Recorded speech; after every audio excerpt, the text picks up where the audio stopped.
Welcome back to the Religious Treehouse. I'm Jodie. And I'm Matthew. How are you doing today, Matthew? I'm doing good. As with so many of these recordings, I recently got back from a bookstore, so I'm doing great. Uh, Good. you can't you can't ask for a better morning than a bookstore. Yeah. But how are you doing? Torble is a filthy little trash dog who likes to get in mud and drag trash outside for others to pick up. Yeah. So I'm like not amazing, but she's alive. So a good Yeah. day, A a win's a great win. day. A win is a win. And what is more of a win than talking about a Ryan Coogler movie leading into today's episode about Sinners? Did you see Sinners Sinners. when it came out? I didn't see Sinners when it came out. I don't go to the movies because I'm Mm, boring like that. mm. Oh, I did see it a few months ago and it was great. And then I watched it again for this and it was also great. So no, I'm glad that we're doing this. At the time of this recording, we are before the Oscars, right? Or have I just not Yes. been paying attention? Yes, we No, are it's before the before the Oscars. Oscars because they just announced that Misty Copeland is going to be performing ballet at the Oscars in reaction to Timothy Chalamet's dumb comment about ballet and opera. Oh, I'm unaware of what's going on here. Oh my goodness. Okay, so mind you, this interview he did with Matthew McConaughey was like a month or so ago. Okay. But in this interview with Matthew McConaughey, he said something along the lines of he wants to be working in film and not in a dying art like ballet or opera. Oh. And it resurged on the day Oscar votes were happening. So Mm. someone's PR team came to play.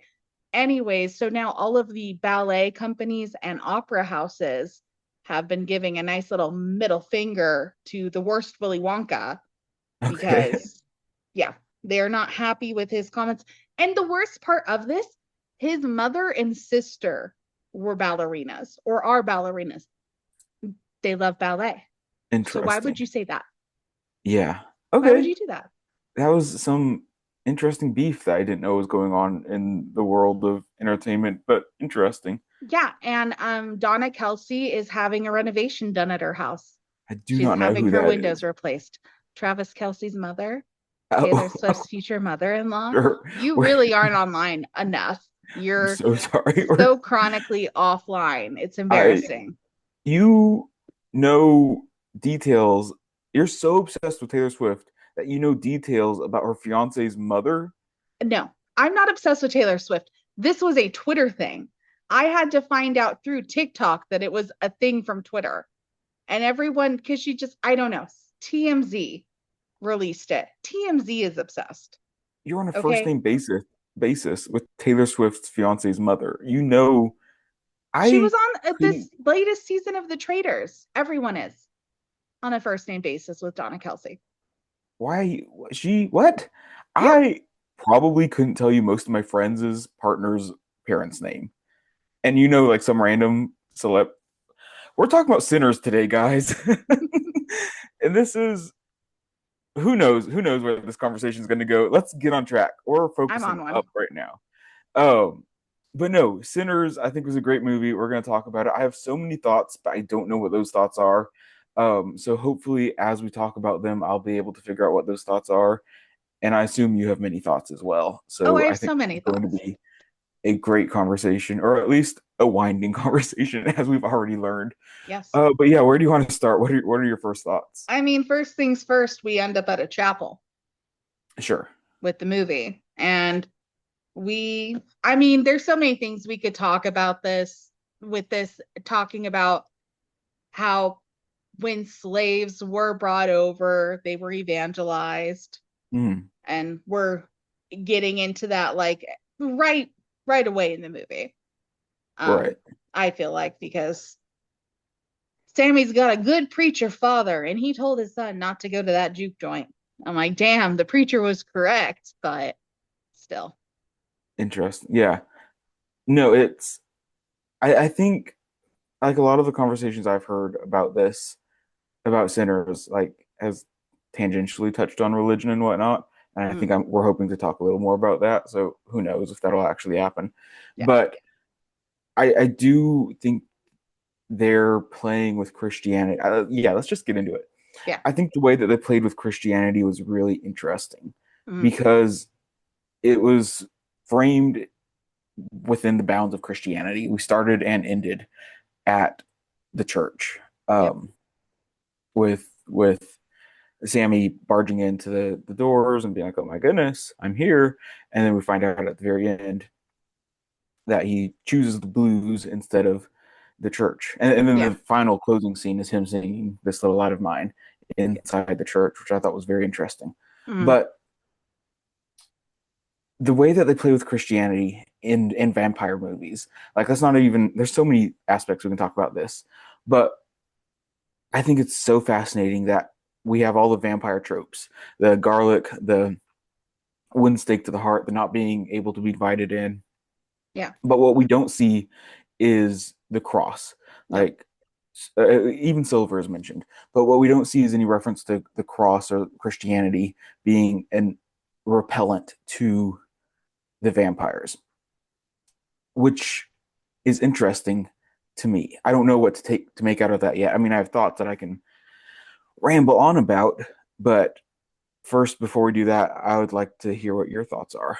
I mean, I enjoyed that Christianity kind of took a back seat in this Mm, one, and we more focused on other religions and specifically indigenous religions.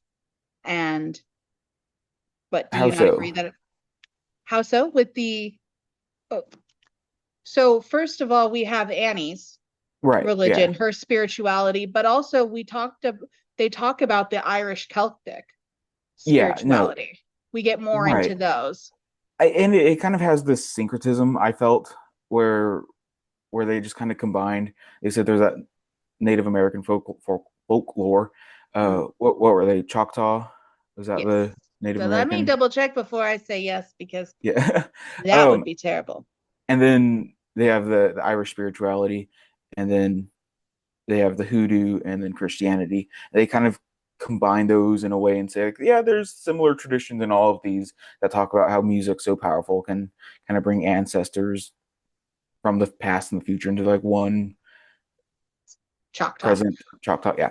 Okay, maybe backseat is wrong, but it took a more it was more everything else was elevated to equality, maybe. I didn't Or feel like that. Like I felt interwoven. like, I mean, I feel like the Irish and the Native American spirituality was mentioned, but it Mm. wasn't, you know, It forefront. wasn't heavily, yeah.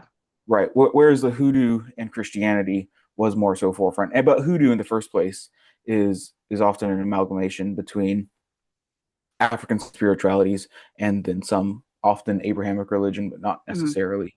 And in this case, it was very clearly kind of morphed with Christianity in some form or another. So like Christianity was of a very large overshadowing presence, I think. I just chose to That ignore it, really. sure.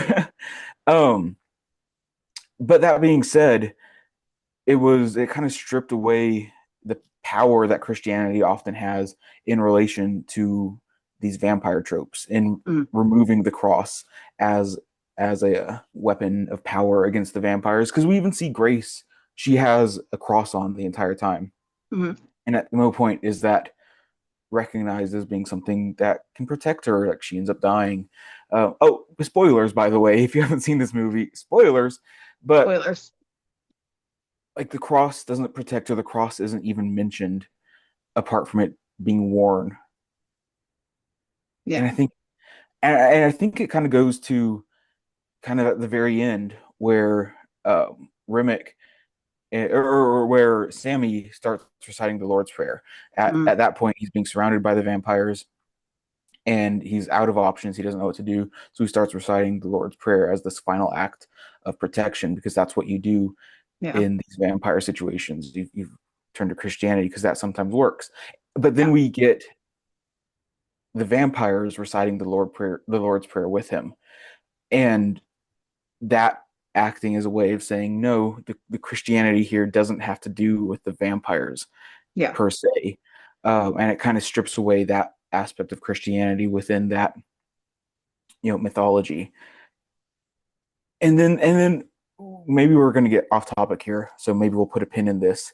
Mm. But when Remick kind of talks about how his ancestors were colonized to kind of accept the Lord's Prayer, Yeah. and so his father didn't do the Lord's Prayer, but then it still brings him comfort as they were colonized. I think put the vampires in a unique position because on the Mm, one hand, the vampires were this white oppressed group that mm, were colonized, but they're yeah. also acting as the white oppressor in this movie. And I don't know how to really analyze that because they are acting largely as this oppressive force Yes. for, the racially charged tensions. Yeah. But also in that same vein, they come from an oppressed lineage as well. Yes. What are your thoughts there? My thoughts there are I've got a lot of thoughts because I also keep thinking about this Christianity thing, and I'm like, is it so normalized to me that I'm just numb, so I don't notice it when it happens in film? Sure. But thinking about the oppressiveness of it, I mean, people of Italian and Irish descent weren't recognized as white people until Yeah. it became convenient for white people to recognize them as such when Right. they needed to really kind of become even more oppressive towards Black people. Only then did they consider them white. Mm. So it spoke to that. They also were able to communicate the role Chinese people and people of Mm. Asian descent have played with Yeah. racial tensions. They had a Black store and a white store, and they could go between both worlds. Mm. Um, he Yeah, no, really, briefly on that, I thought it was really interesting how Asian Americans were used in this film because often when you think of, films set in the 1930s in the South, it's, the black and white tensions and a lot of Asian history gets kind of forgotten and pushed off to the side. So by including that in this movie, I thought was very interesting. And also so much representation of this time focuses on the struggles and how difficult it is. But by focusing this on a night of celebration and fun and revelry instead of a night of, oh, this is, life is so hard, which, like, of course, there's that aspect. I thought that was very interesting as yeah, well. That this was a celebration, not a mourning, if you will. yeah. But No. anyways, continue your thought. Oh, where was I? But acting as the oppressor, just bringing in this supernatural force that kind of gave people more equality, yet still not a lot Mm, because Remick was the head of all right. of that. I don't know. It showed oppression in so many ways. Yeah. Also, I think the other thing with Irish Americans that goes into this is the aspect of assimilation Mm, and assimilating into culture and that kind of stripping away some parts of culture while yeah, also and while this also happens, there also is like a deep holding on to past yeah, culture. And that's kind of the explanation, the rationale given for why Remick wants Sammy's gift, because Sammy's music is able to kind of conjure up the spirits of the past and present, and he wants to use Sammy's spirits in order to kind of conjure up his own heritage. yeah. Because he wants to connect to that because it was stolen from him, and Yeah. he wants it back. And I think a reasonable thing. I Did Remick go about it in a reasonable manner? No. Was Well, his plight reasonable? I think so. yeah, well, but what, and again, this is me going back to I have thoughts, but I don't know what they are. Yeah. The whole idea of as he creates more vampires, they create this hive mind where they all share the same thoughts and they all fully assimilate into each other. And that acts as a way that is not successful. We see that assimilation is portrayed in this as not being the ultimate good, whereas choosing to remain apart from the vampires, to remain apart from assimilation, to choose blues instead of, whatever tradition you come from, whatever you're supposed to do, that is seen as the ultimate good choice. Yeah. And and I think there is something to that maybe Coogler was trying to get to, that assimilation is not what it's all cracked up to be. Yeah, I don't know. I don't know what I'm my full thought is on that. I mean, he really just showed the different paths you can take because ultimately, Stack chose to assimilate with the vampires and be with Yeah. Mary forever. Smoke, well, first, Annie chose not to assimilate into that and showed the Mhm. power in her beliefs that there was something more for her waiting, and she did not want to be trapped on this Right. plane. And so she exerted her power through death, which Mhm. Smoke then followed her to do. Mhm. Grace did a similar thing. Like, she could have assimilated with the vampires. Her husband had already been taken, but ultimately, to save her daughter, she screws everyone over. And Yeah. really, life is just about choices and making the choices you can truly live with Mhm. Or not in or the not. case of this. Yeah. Yeah. And it was a very, I found the movie to be very beautiful. Number one, because we got so much exposition. The Mhm. buildup was lovely. We got to touch on things like right away, you're seeing the plantations, how plantations work, plantation money. Mhm. And that's something I know a lot of people aren't familiar with. Like, there were Mhm. just so many things in this movie that it made me think about more, like giving up your indigenous spirituality for, and we grew up in California. We're very familiar with the missions and the mission Yeah. system. It's so to see that, but to see that through plantations and to see that's how they then turn that into community and Mhm. into a community to have, but there was still people on the fringes who didn't want to assimilate into that. So they learned how to operate. And I mean, even the smokestack twins, like Mhm. they left what they knew, but they eventually came back. Yeah. And so I just really love this movie for all the interpersonal relationships. Yeah. It's I think overall a great movie. Um, I don't even know. I think we touched on like a lot of the main things I have thoughts on. There's so many other things going on. Yeah. Um, but like those are the main themes that made me think. And to me, what makes a good movie is if like after it, I'm confused. I think if I watch a movie and I think to myself, "Oh, okay, I understood everything that was going across is or everything they were trying to do, I'm kind of bored. I'm like, okay, cool. I got the message, put a check mark on it. But with this one, I've seen it twice, and each time I leave it thinking, okay, I understand some of the things that are going on here. I understand some of the commentary that's being made, but I know there's more, and I know I'm missing something. I just don't think it can be fit into little boxes. It's like Right, looking at this movie is not neat. right. It can't be done neatly because it really looked and exposed all of the layers of not only race, but religion, social class, Right. and how those things worked within each other. Because especially nowadays, people want to wrap up Jim Crow Mhm. and slavery into nice little boxes of those that have been Yeah. packaged away and we no longer need to deal with, Mhm. but we still need to deal with it. Yeah. No, I think you're right. I think this movie was very intentionally messy and very difficult to categorize. Like all of the characters are messy. They weren't perfect. They were all very flawed, hence sinners as the Yeah. title. And I think even like categorizing it within genre is difficult because like this is listed as a horror movie. And I'm like, I guess like I could see where the horror aspect comes into it. But there's But at also no point, romance well, yeah, but like at no point and was I there's like, drama and I, yeah, I was never like action. scared. I was never like, oh my goodness, this is a horror movie. There's, I don't know, maybe one jump scare, kinda, but like, I if I were to like put a label on this, I wouldn't say horror. I don't think that would be my first go-to, but I think that's how it's been labeled, or at least how Yeah. I've seen it. Yeah. So no, I It, think all around this movie was very messy, very, very much between the lines, and bending borders and stuff like that. And I think that's what makes it good. you know what else makes it good? They did practical stunts.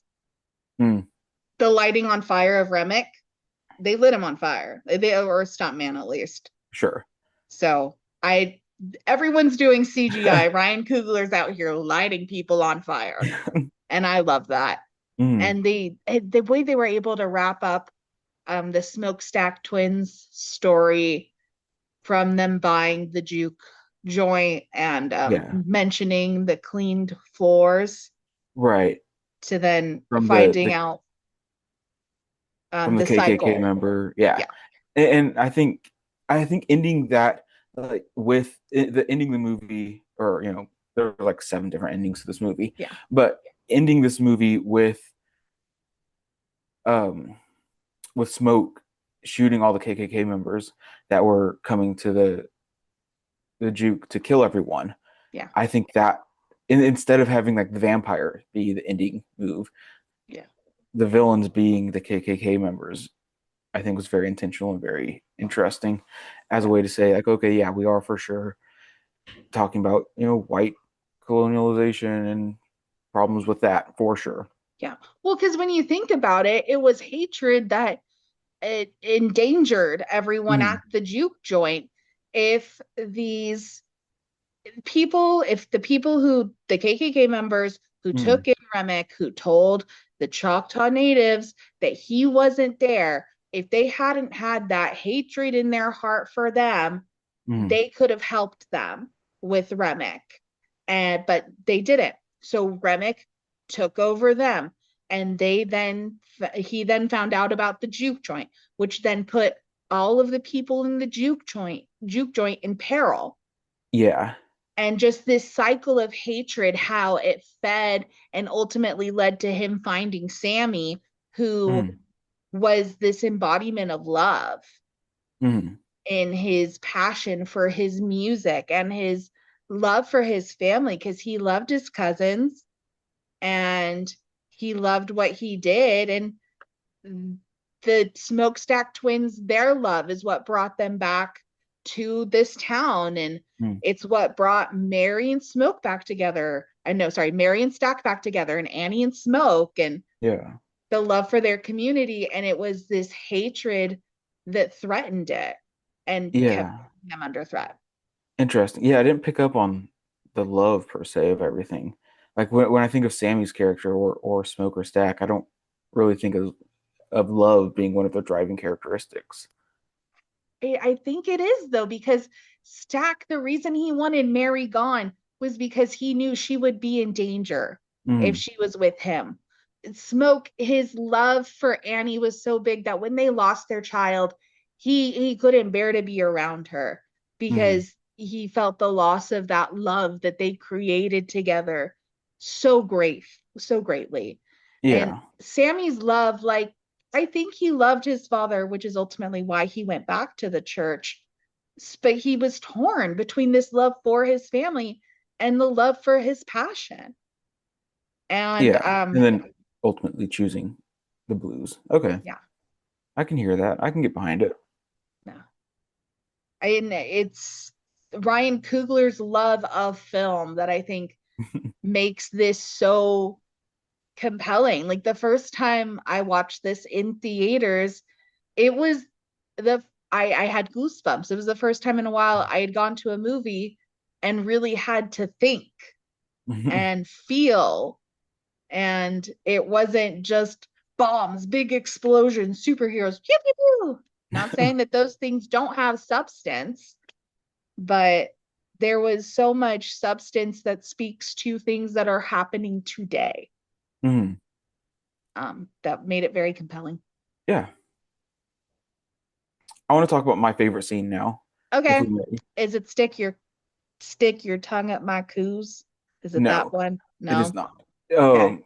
I think the the the scene where Sammy's singing the song and he's conjuring all those spirits Hmm. is maybe one of my favorite scenes that I've ever seen.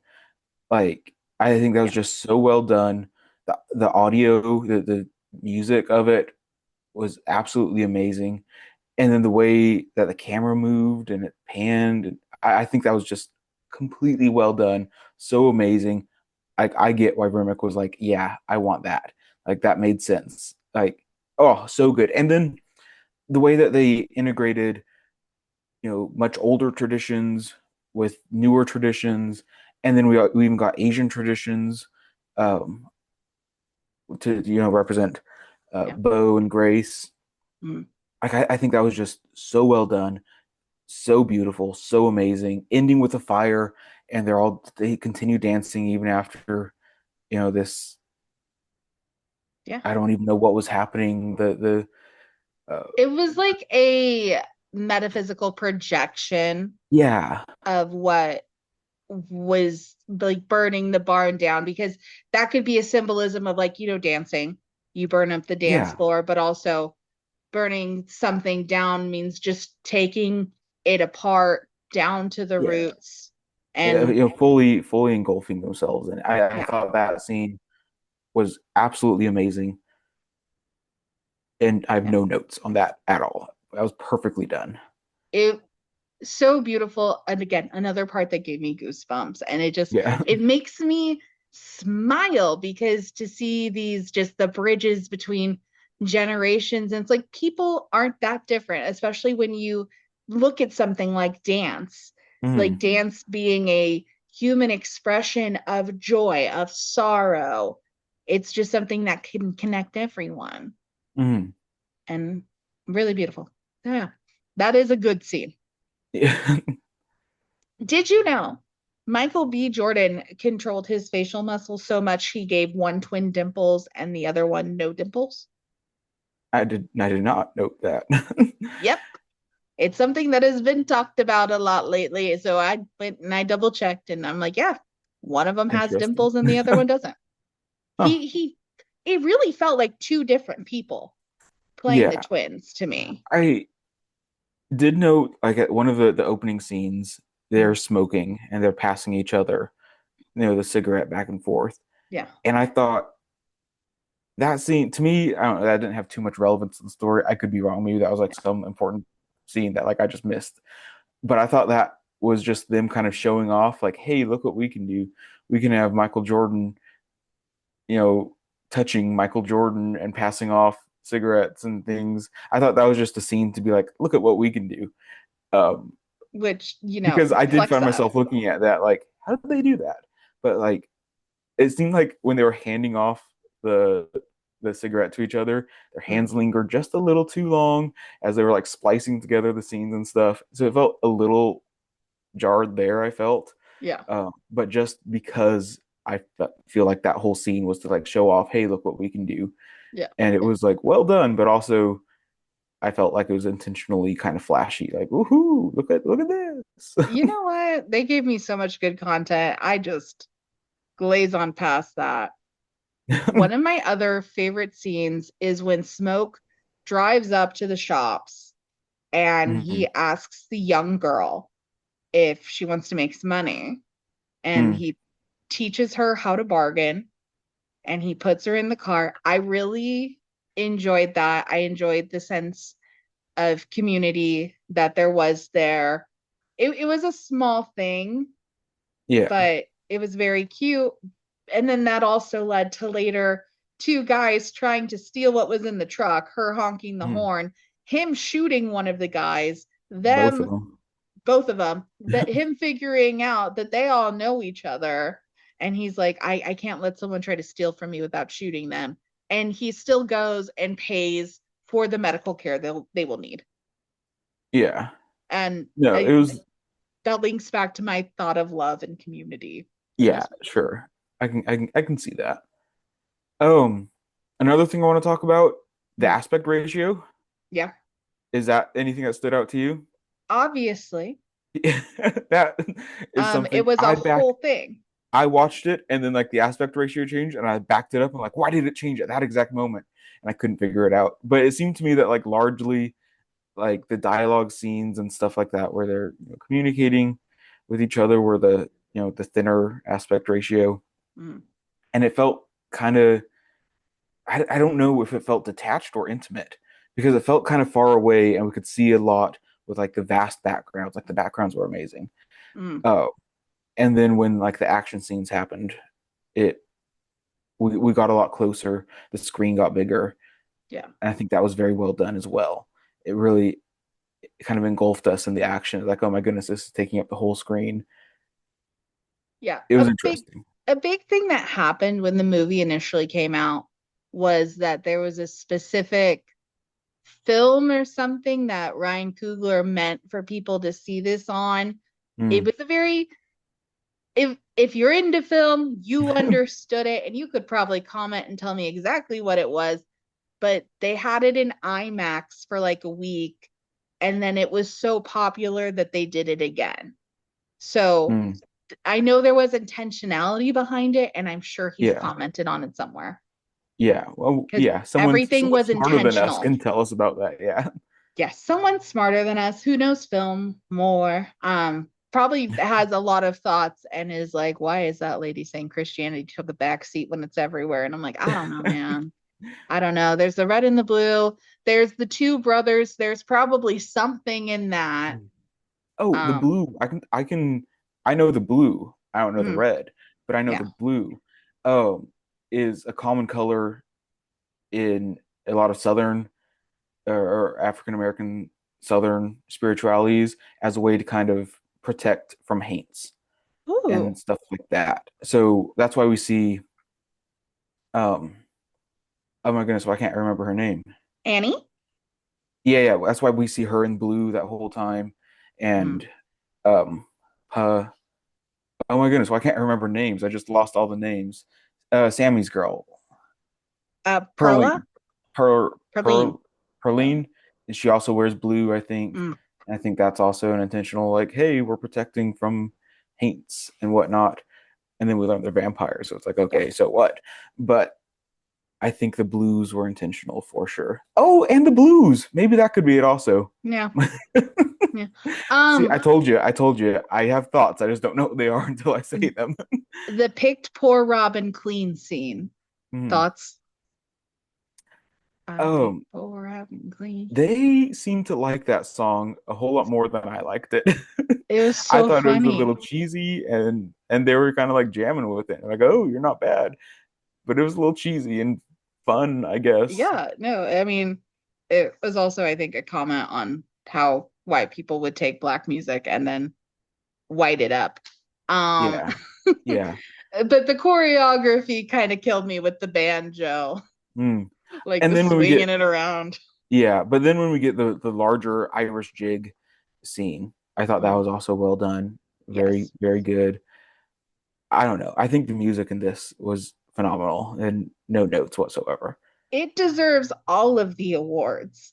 And Yeah. if it doesn't have them, what the hell? I'm not gonna say that because I haven't seen the other ones, but I'll say it. I know from that what damn I've ping pong movie is up, so sure. um given of all the Oscar nominated movies that I've seen, this one deserves all the awards. Is this the only Oscar nominated movie I've seen? Maybe. But Matthew no, I doesn't pay enough definitely attention to that to know. I don't pay enough attention. I see, oh, there's religion involved. Tell me more. Like I'm not gonna watch no ping pong movie. Who cares? But no, this is definitely like I would be very surprised if it doesn't win a handful of Oscars because it was very, very well done. All of them, all the Oscars. Michael B. Jordan, the man you are. Fantastic work, everyone. Haley Steinfeld, man. She Mm, was wonderful as Mary. yeah. Delta Slim, his character, Mm-hmm. he was fun. I Poor don't know. cornbread. Yeah, he just wanted to go to the bathroom. Yeah. Poor guy. But yeah, Well, I'm sure there's so many more thoughts and things that we should be talking about that we're just not. And I feel like we did this episode backwards. Usually we like talk about all like the random movie stuff and then we get into like the religion of it. And I kind of like that we started with the religion of it and then we just kind of talked about all the other stuff. But yeah. those are all like my main thoughts. I fear I did not contribute as much to the religion conversation, but do I ever? So thanks for joining us today. If you're like, hey, these people are cool, I want to hear them talk more, we're on Spotify, Apple Podcast, Amazon Music, YouTube. You can like see our faces. And Ooh. sometimes we look really cute and sometimes we look like trolls. And that's okay. And That's we're okay. also on TikTok, Instagram, Facebook, Blue Sky. I believe that's all of the socials. Email us at Mm. thereligioustreehouse@gmail.com and let us know what you think of us. If it's negative, make sure it's addressed to Matthew. I can't I handle it. I appreciate negative feedback. Oh, what would you rate this? What was your rating? Oh my gosh, you're so right. 5 stars, 10 Oh, stars. no, I'll give it a solid 4.5 out of 5. It Uh, was good.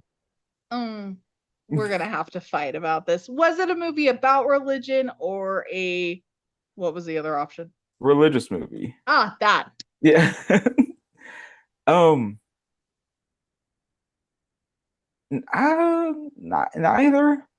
Neither. No, religion was a background character to this movie, I Well, think. it I was a feel movie about religion. there was religion, but I fear it was more of a cultural. Yeah, And like it does tie the cultural and the religion together, but I think sure. there was also a separation of culture from religion. I don't know. Right. And it goes back to the age-old question, what is religion? Can we Yeah. define religion? Absolutely not. Yep. So who knows? I don't know. I I don't don't know how know. to answer that question. Let us know your thoughts. Was this religious? Was this about religion? Was this nothing? Or what are we talking about? It's on this podcast, so it's got to be something. Who knows? It's a great movie, I'll tell you that. And I can't Yeah. wait for the next Ryan Coogler movie. And that's me every time that man releases a movie. Give me another one. Yeah, All sure. right. I'll take it. We have had so much fun with you guys. Bye. Yeah. Bye.